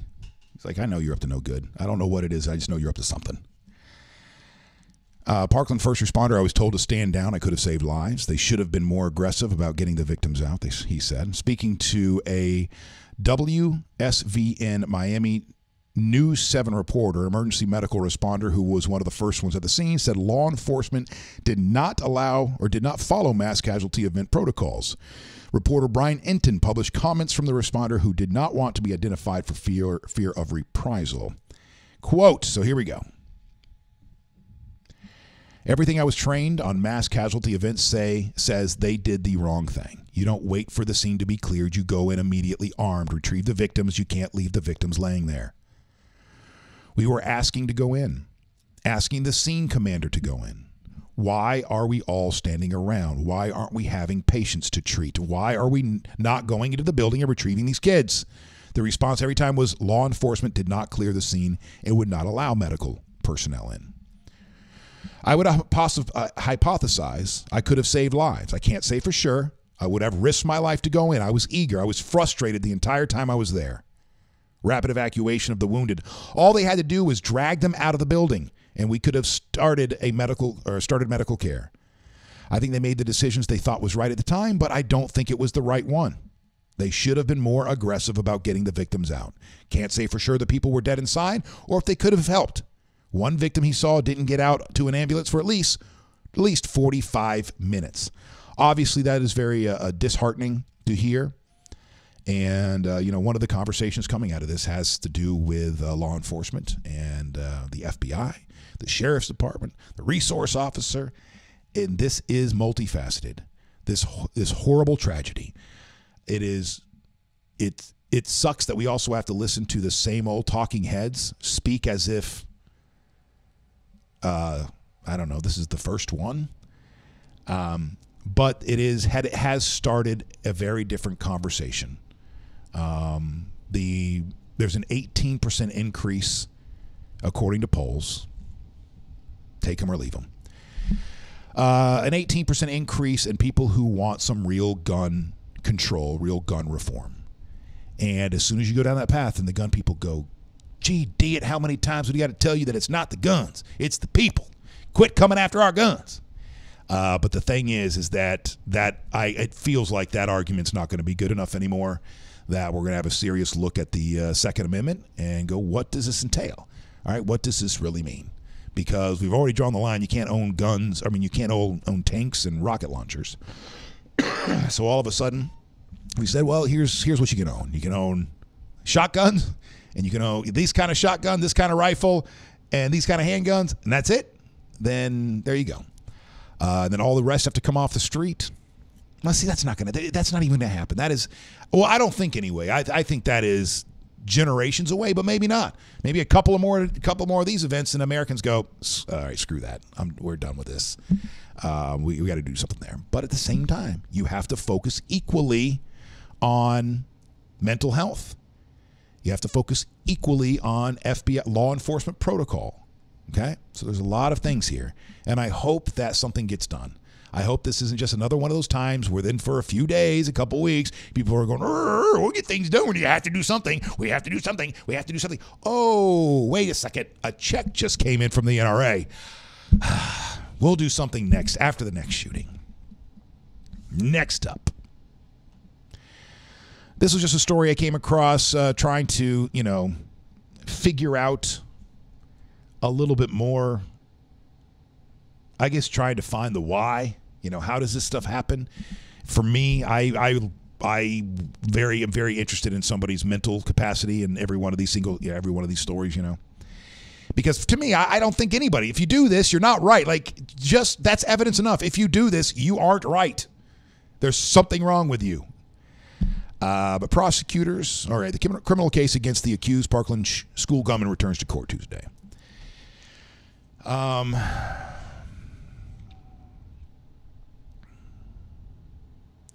Meanwhile, a former neighbor of Cruz's told a nationwide television audience he was dealing with something very dark, even as a young child. Speaking to CNN, Joel Guarino said Cruz has always been, quote, pure evil, was the quote. Cruz lived in the same neighborhood as Guarino's family and played with her young children when they were all young kids. Looking back, Guarino said there were warning signs even then. All right, you guys don't need to read along with me. You can watch. If you're looking at your screen, you can look at Roxy and Joey relaxing, as we all should. Breathe. Guarino said she remembers Cruz hitting her children with toys, throwing rocks at them, killing toads, shooting squirrels and birds with a BB gun. Guarino said her breaking point was a few years later when her son showed her a social media post by Cruz saying he couldn't wait to turn 18 to buy an AR-15 and that he wanted to shoot a school up. She called 911. But responding officers told her there wasn't anything he could do since Cruz was underage and did not actually own a gun. So this is part of that protocol, part of the process that we have to dig into and analyze and go, okay, what do we do in times like these? Because, for those of you that have been through, those who have been through domestic situations, horrible domestic situations, and you go to the cops and you're like, hey, he's threatening this or she's threatening that. And they go, well, there's not a lot we can do unless you've got proof that this person was saying these kinds of things, and or until they try to follow through on that, you can get a restraining order, which means nothing whatsoever. But in this conversation about mass shootings, mass killings, we got to talk about the guns. We got to talk about the weapons that are available. We have to talk about the mental capacity of modern humans. Talk about the protocol. Talk about what law enforcement does in times like these. And if there are so many signs pointing at this guy, can we learn something from this? Apply it moving forward so that somebody like this doesn't end up in the position that he ended up, where he was able to kill 17 people. Quote, after he left, I felt completely helpless and frustrated. I didn't know where else to turn. I told my husband I wanted to move. I didn't want to stay in the house when Nicholas turned 18. I didn't want to be here. Corrina said Cruz's family moved away soon after that, and while she was relieved, she said she and her husband knew it was only going to be a matter of time before they saw Cruz on the news. Up next, still kind of in this category, Delta's tax break. I don't know if I've talked enough about this today. Yeah, I've given you the details on it. It's on one hand, it's kind of hilarious. On the other hand, it's scary how this kind of stuff works. Now, let's stay here a second, because in this moment here, we can be reminded about how powerful lobbyists and lobbying groups can be. Because here's the thing. So Delta, along with a lot of other corporations out there, decide the tides have shifted and the wind has shifted, and they want to cut ties with the NRA, so they're no longer going to give discounts to members. No big deal, right? I mean, it might be a big deal if you are somebody who supports the NRA, you're a member of the NRA, you're like, F that, F all of you who are trying to put this all on us. I can understand your anger. But this is just the way things work, right? So corporate America, they're constantly, checking the old wind there. Like when I was watching the guys from Walmart a couple years ago talking about how they were offering up organic food, right? Organic produce now, and they didn't say it's because we feel it's better for the consumer. They go, well, this is what the Walmart shopper wants. Organic food is trending, and so we are going to meet the demands of the market. So Delta doing the same thing. Things are changing. They feel like they're going to meet the demands of the market. So that should be the end of the story, right? Unless the NRA comes forward and says something okay, there's something to talk about. But the Georgia State Senate threatened him. You go down this path, well, you're not going to get that big tax break we were going to give you.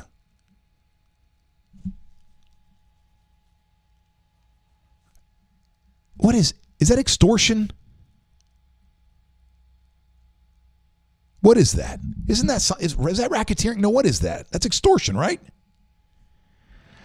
The Georgia Senate leaders vowed to block a lucrative tax break bill on Monday that would benefit Delta Airlines after the Atlanta-based company severed ties with the NRA. Lieutenant Governor Casey Cagle said he would not support tax legislation to help the airline unless the company changes its position and fully reinstates its relationship with the NRA. How does one have anything to do with the other? It doesn't. This is just a story that highlights, well, the story isn't highlighting itself, but out of it, we can pull the highlight. And that is how powerful these lobbying groups can be. And I'm not just talking about the NRA. If this was a different issue, a different topic, there'd be a different lobbying group putting this kind of pressure on some other group of politicians somewhere. But this also goes to show just how powerful the NRA is as an institution, as a lobbying group.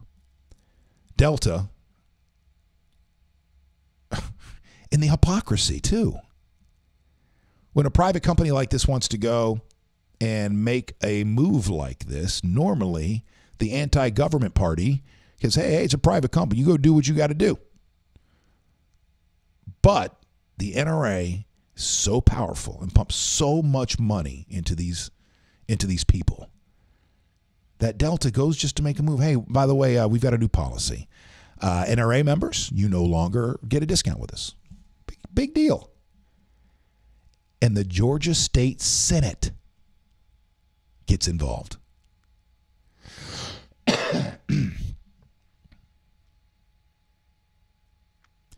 Wasn't like a Delta airplane crashed into a school and it was because of their maintenance policies that there was a failure that caused this, and so the government stepping in.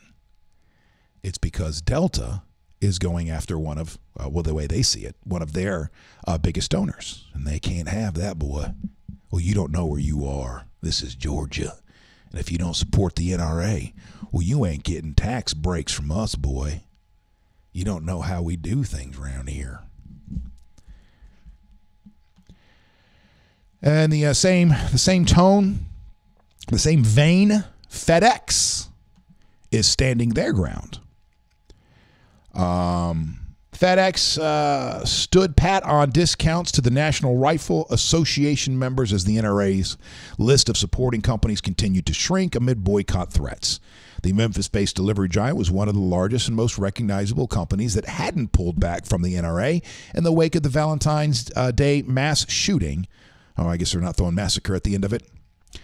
After days of questions about whether it would join the other companies, FedEx issued a statement saying, quote, the NRA is one of hundreds of organizations and our alliances/associations with marketing programs whose members receive discounted rates for FedEx shipping. FedEx has never set or changed rates for any of our millions of customers around the world in response to their politics, beliefs, or positions on issues, the statement read. So they are standing behind. So there you go. There's the free market playing out, just like you want it to, Georgia State Senate. Let it play out. Or become Democrats because you say you're Republicans. You say you're supposed to remove yourself from moments like these and let it play out. Or are you just politicians and you don't care what party you belong to?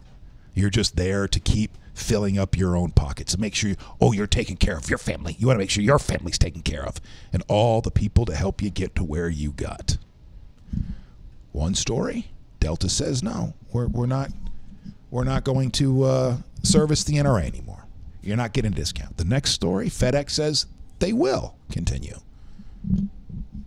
This is the way it should play out, and the government shouldn't get involved in either one of those two.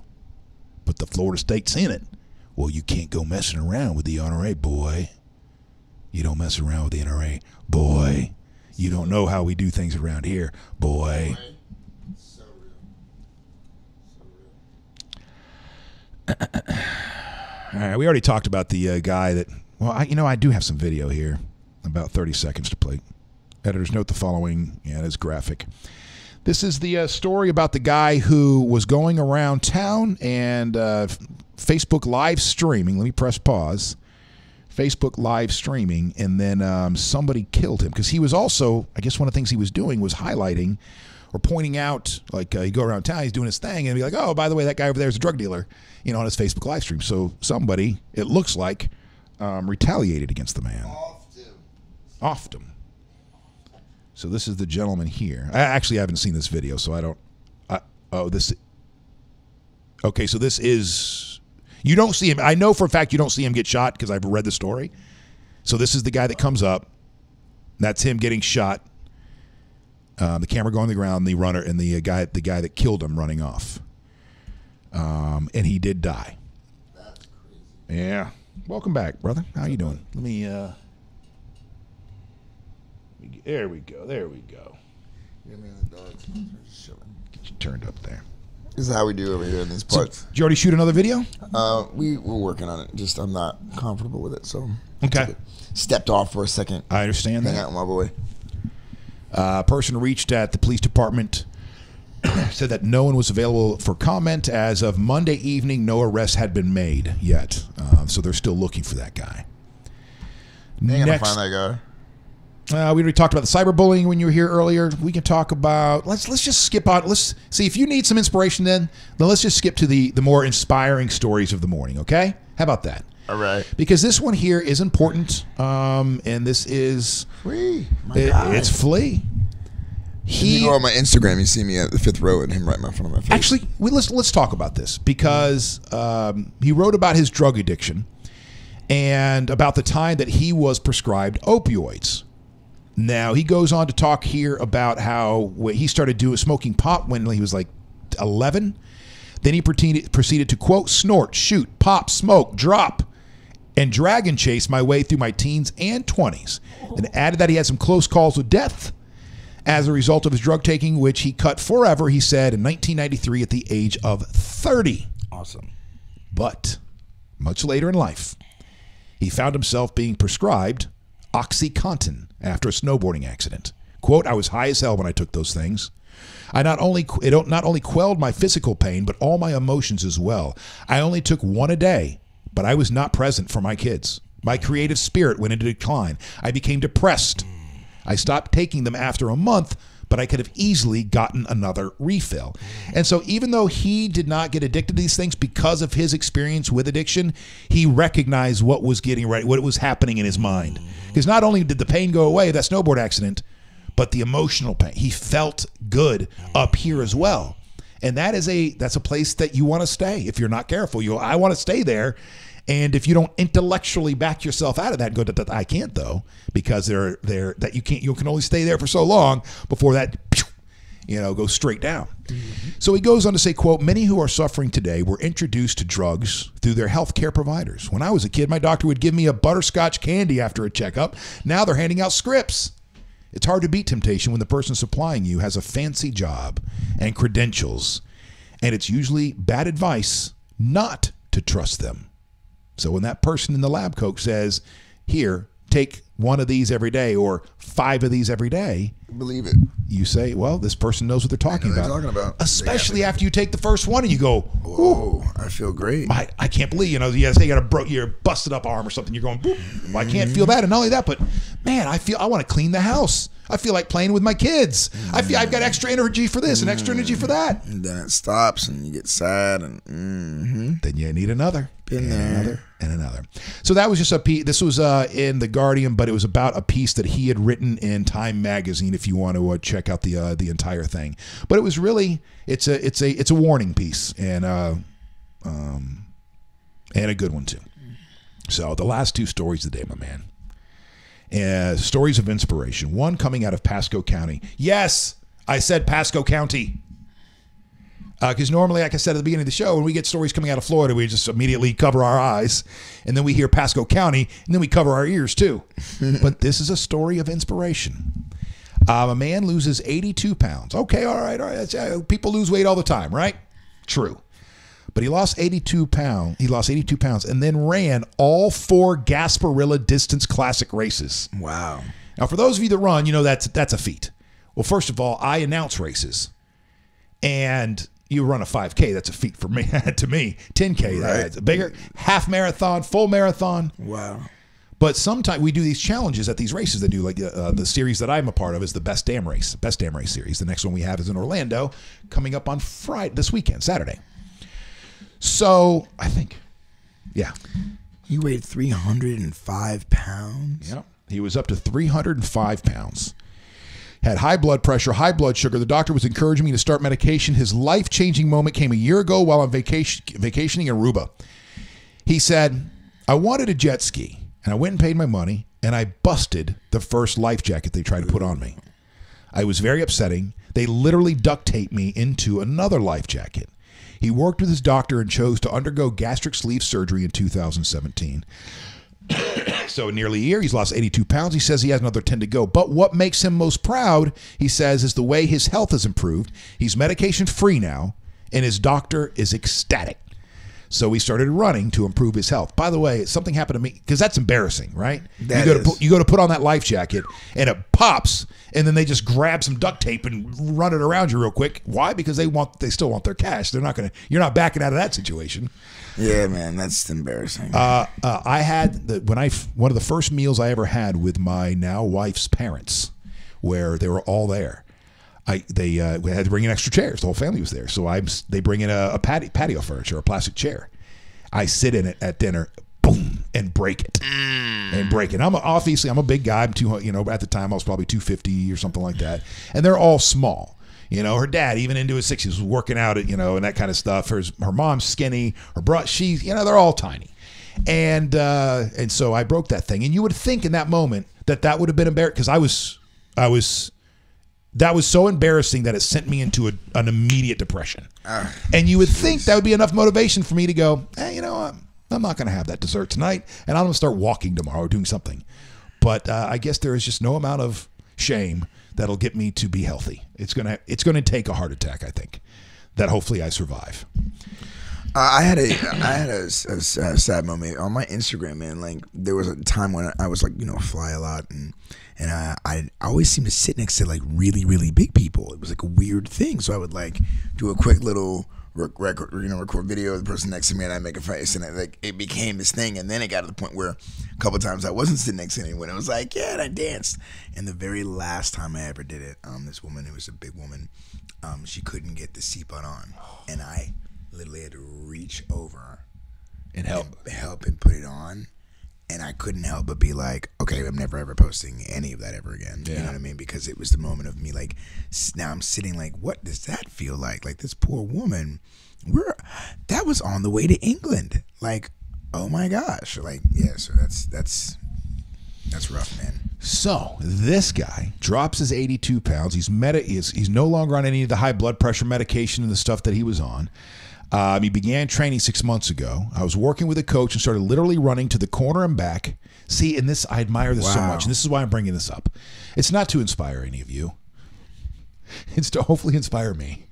If I say this out loud in the universe, maybe it'll bounce back and stick to me. But because this is the perfectionism thing can shut me down. So like if I go to work out the first time and I just go walk or something, and I'm winded when I get back, and it becomes depressing. It sends me straight down because I'm like, I can't even walk to the corner and back. But this guy knew that too, and he goes, but you don't stop. You run to the corner and you come back. The next day you run to the corner, you come back, and you're winded and you can't do any more. But eventually you're going to get to that corner and you're going to feel like continuing to run. I began training 6 months ago, working with a coach, running to the cornerback, then around the block, then a little bit longer, and a little bit longer. A little bit longer now. A little bit longer.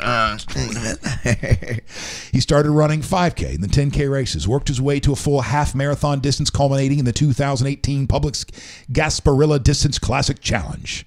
How far he's come in less than a year? His message to all of us. And he ran all 4 in the same weekend, the same race. Yeah, that's crazy, dude. Because my wife did that. She'll do that every now and again. She'll do those challenges. And I want to say she even did the it was Disney last year. The Princess one or the Star Wars one, I can't remember. But she did a half marathon in one day and a 10K the next, or something like that. You would think that would inspire me. My own wife can do this stuff. His message to all of us, especially you, Fisher. I can't believe they put that at WFLA.com. Don't wait. Don't wait too long. Don't wait until the turnaround is too difficult. Make the change. Get up and do it right now. I'll do it right after the show. I got other stuff to have to get to right now. But hopefully that, like I said, that sticks. Which brings me, sir, to the last story of the day, which is somewhat inspired by you, Chris McCarty. Hey. In a conversation that you and I had last week when you were saying, hey, you should start off the show and end the show with something positive, like say something nice about your wife or, something like that. So I definitely want to implement that. So I want to make sure that the last thing that we talk about is something that is uplifting, fun, something in that category. Doesn't need, like most news, like what most news stations do. And so this is just a viral video, ladies and gentlemen. A 6-year-old Georgia girl has sold thousands of boxes of Girl Scout cookies after a video she made with her dad went viral. Let's switch over to that and turn up the sound.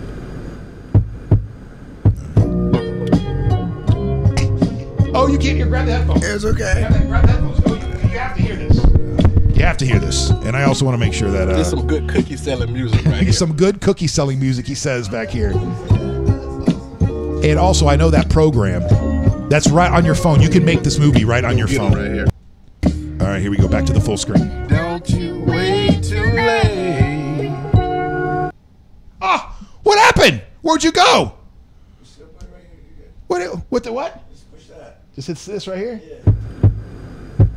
All right. Push this. All right. I do have to talk over. Wait, you She's go so ahead. cute. She is. They make the world so great. There's some good cookie selling music right here. I love that too. Citizen of what? Wakanda. Yep. I want to rock that shirt. She is so Go cute. get them right here.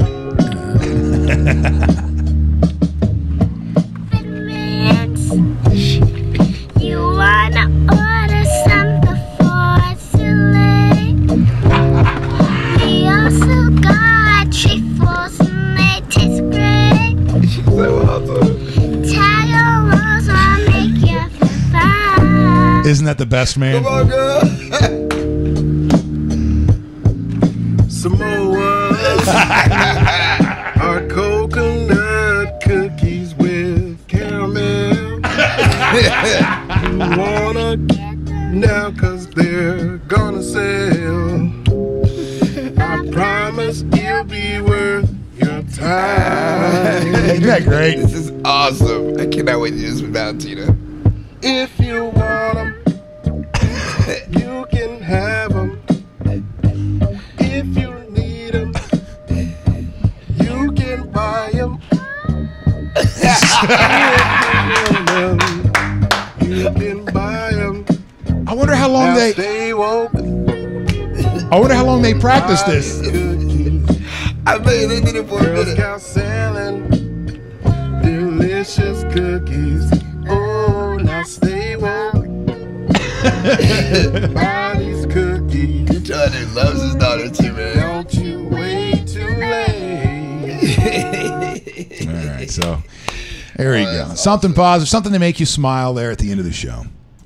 Have you ever heard of Paul McCartney's W when it comes to the set list? No. This, do you remember last week or 2 weeks ago you were in here and Ella Jett was in here?